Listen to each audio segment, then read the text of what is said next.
नमस्कार, स्वागत है आपका हमारे चैनल पर। मैं हूं आपके साथ शिप्रा सैनी। बड़ी खबर, all India Muslim personal law board का तालिबानी चेहरा बेनकाब हुआ है। All India Muslim personal law board के प्रवक्ता मौलाना सज्जाद नोमानी ने तालिबान का समर्थन किया है। तालिबान को उन्होंने सलाम किया है और कहा है कि अफगानिस्तान पर तालिबान का कब्जा जायज है। तो अब all India Muslim personal law board जिस तरीके से तालिबान, जो कि आतंकी संगठन है, उसके समर्थन में आकर खड़ा हो गया है, लगातार सवाल उठ रहे हैं कि आखिर क्यों एक संस्था इतनी कट्टरपंथी सोच रख सकती है जब अफगानिस्तान में तालिबानियों ने कब्जा कर लिया है और लगातार वहां से भयावह और बेबसी की तस्वीरें सामने आ रही हैं कि किस तरीके से अफगानी नागरिकों को ये तालिबानी निशाना बना रहे हैं, उन पर फायरिंग की जा रही है।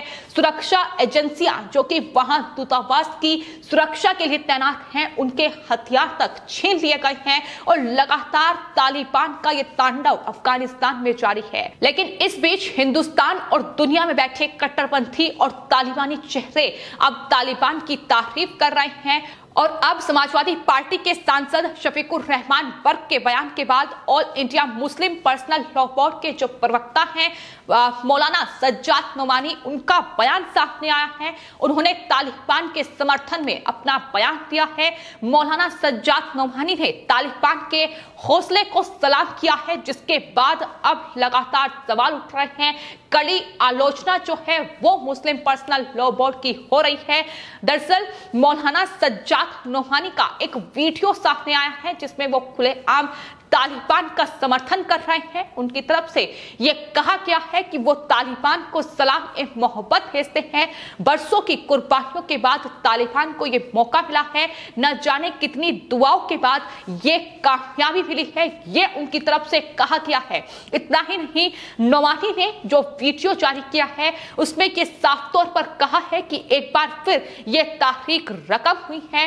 तालिबान को एक निहत्ती कौम जो है वो all India Muslim personal law board की ओर से बताया गया है। उन्होंने कहा है कि निहत्ती कौम ने सबसे मजबूत फौजों को शिकस्त दी है। तो जिसे All India Muslim personal law board निहत्ती कौम बता रहा है, दरअसल वो तस्वीरें, वो वीडियोस लगातार अफगानिस्तान से सामने आ रही हैं, जहां तालिबानियों के पास न सिर्फ हथियार हैं बल्कि वो अफगानिस्तानी जो नागरिक हैं उन्हें लगातार निशाना बना रहे हैं, उन पर लगातार फायरिंग की जा रही है। लेकिन all India Muslim personal law board ये नहीं देख रहा है। उनकी तरफ से ये भी कहा गया है कि काबुल के महल में वो दाखिल हुए हैं, उनके दाखिले का अंदाज पूरी दुनिया ने देखा।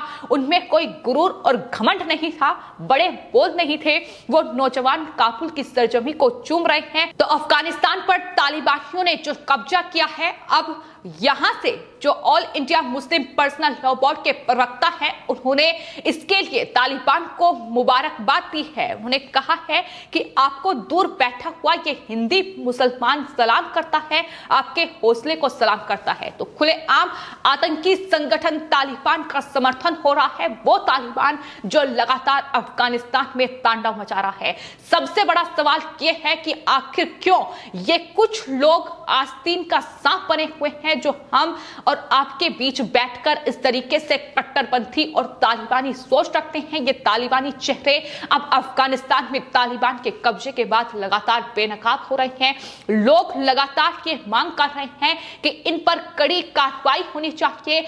All India Muslim personal law board जो कि एक गैर सरकारी संगठन है, एक गैर सरकारी संस्था है, उस पर कड़ी कार्रवाई हो, उसे बैन किया जाए। देश की जनता अब लगातार ये मांग कर रही है, क्योंकि अगर इस तरीके की संस्थाएं और इस तरीके के चेहरे जो कि कट्टरपंथी सोच रखते हैं, देश विरोधी सोच रखते हैं और इस तरीके से आतंकी संगठनों का साथ देते हैं, तालिबानी और पाकिस्तानी इन्हें पसंद आते हैं, तो ऐसे में इन पर कड़ी कार्रवाई होनी जरूरी है। देशद्रोह का केस जो है वो मौलाना सज्जाद नोमानी पर दर्ज होना चाहिए, ये मांग भी लगातार की जा रही है। और यहां तक लोग कह रहे हैं कि आतंकी तालिबानी कब्जे के बाद अब ये एक के बाद एक बाहर निकल कर आ रहे हैं, जो कि देश के लिए बड़ा खतरा है। तो जाहिर तौर पर जो अफगानिस्तान पर तालिबान ने कब्जा किया है, उसके बाद हिंदुस्तान में कई ऐसे लोगों के बयान हैं जो अपने आप में चौंकाते हैं कि किस तरीके से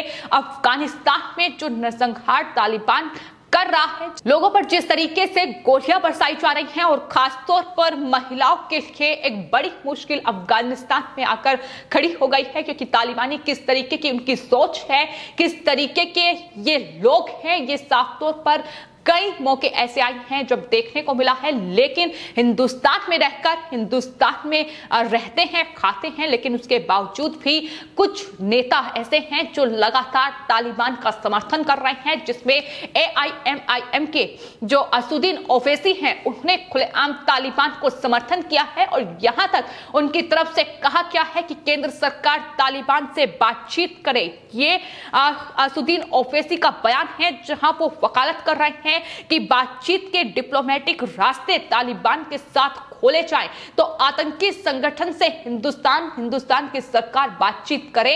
ये जो असुद्दीन ओवैसी हैं ये चाहते हैं। तो ये साफ तौर पर अपने आप बेनकाब हो रहे हैं कि किस तरीके से वोट बैंक के लिए, किस तरीके से जो इस्लाम की आड़ में एक गैर इस्लामी काम ये तालिबानी और तमाम आतंकी कर रहे हैं, इनका खुलेआम समर्थन इनकी ओर से किया जा रहा है। इतना ही नहीं, आपको बता दें समाजवादी पार्टी के जो सांसद हैं शफीकुर रहमान बर्क, उनका भी बयान सामने आया है। उन्होंने भी अफगानिस्तान पर तालिबान के कब्जे को जायज ठहराया और अफगानिस्तान में तालिबान पर कब्जे की तुलना भारत में ब्रिटिश राज से उन्होंने की और स्वतंत्रता सेनानियों का अपमान किया। उन पर राजद्रोह का केस दर्ज हो चुका है और अब यही मांग लगातार की जा रही है कि और all India Muslim personal law board के प्रवक्ता मौलाना सज्जाद नोमानी पर भी इस तरीके की कार्रवाई होनी चाहिए, उन्हें जेल में डाला जाना चाहिए, ये लगातार मांग की जा रही है। तो अफगानिस्तान पर तालिबान के कब्जे का जश्न जो है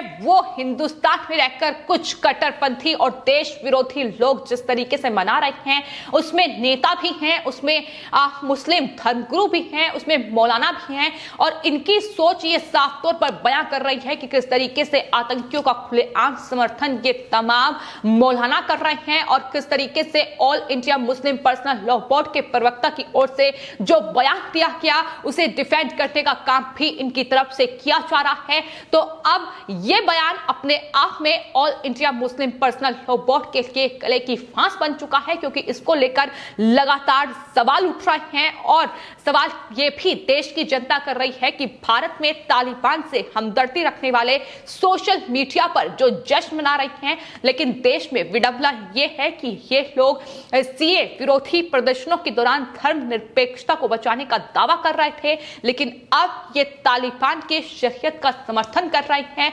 लगातार लोग जो है अब all India Muslim personal law board से जवाब मांग रहे हैं। उनका कहना है कि अगर तालिबान से इतनी ही हमदर्दी है तो फिर हिंदुस्तान में उनके लिए कोई जगह नहीं होनी चाहिए। हिंदुस्तान से इन लोगों को बाहर का रास्ता दिखाया जाए, क्योंकि हिंदुस्तान में रहकर अगर इस तरीके से कट्टरपंथी सोच रखी जाएगी, अगर इस तरीके से आतंकवादियों, आतंकी संगठनों का समर्थन किया जाएगा, अगर चीन, पाकिस्तान और तालिबान का गुणगान किया जाएगा, उनके लिए हमदर्दी रखी जाएगी, तो ये लोग देश के लिए आने वाले वक्त में एक बड़ा खतरा बन सकते हैं। तो ऐसे में इन तमाम लोगों पर, इन तमाम तालिबानी चेहरों पर अभी से बड़ा एक्शन होना चाहिए। इन पर देशद्रोह का केस दर्ज होना चाहिए, फिर चाहे वो शफीकुर रहमान बर्क हो या फिर अब all India Muslim personal law board के प्रवक्ता मौलाना सज्जाद नोमानी या फिर असुद्दीन ओवैसी, जो खुलेआम तालिबान से बातचीत की पेशकश कर रहे हैं, लेकिन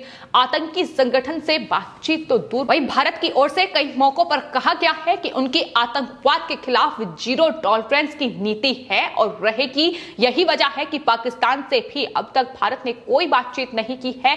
तो ये नेता हैं जो अपने वोट बैंक के लिए, मुस्लिम तुष्टीकरण की राजनीति के लिए इस तरीके से खुलेआम इन तालिबानियों का समर्थन कर रहे हैं, इन कट्टरपंथियों का समर्थन कर रहे हैं जो अफगानिस्तान में खूनी तांडव मचा रहे हैं, जो अफगानिस्तान में वहां की जनता पर खुलेआम जिस तरीके की कहीं ना कहीं तबाही जो है उन्होंने मचाई हुई है, जिस तरीके से से महिलाओं पर अत्याचार किए जा रहे हैं, वहां सुरक्षा बलों से उनके जो हथियार हैं वो छीन लिए गए हैं और पूरी तरीके से अफगानिस्तान को कब्जे में लिया गया है। वहां की भयावह और बेबसी की तस्वीरें all India Muslim personal law board देखना नहीं चाहता है और यही वजह है कि इस तरीके के बयान जो है वो उनके सामने आए हैं, जो साफ तौर पर बताते हैं कि किस तरीके से आतंकियों का समर्थन कर रहा है ये all India Muslim personal law board, जो कि इस्लाम की आड़ में एक गैर इस्लामी काफिया, एक कट्टरपंथी सोच इनकी उजागर हुई है, जिस पर कार्रवाई करने की मांग लगातार की जा रही है। फिलहाल आपकी इस पूरे मामले पर क्या राय है, हमें कमेंट बॉक्स में जरूर लिखें और चैनल को सब्सक्राइब करें। धन्यवाद।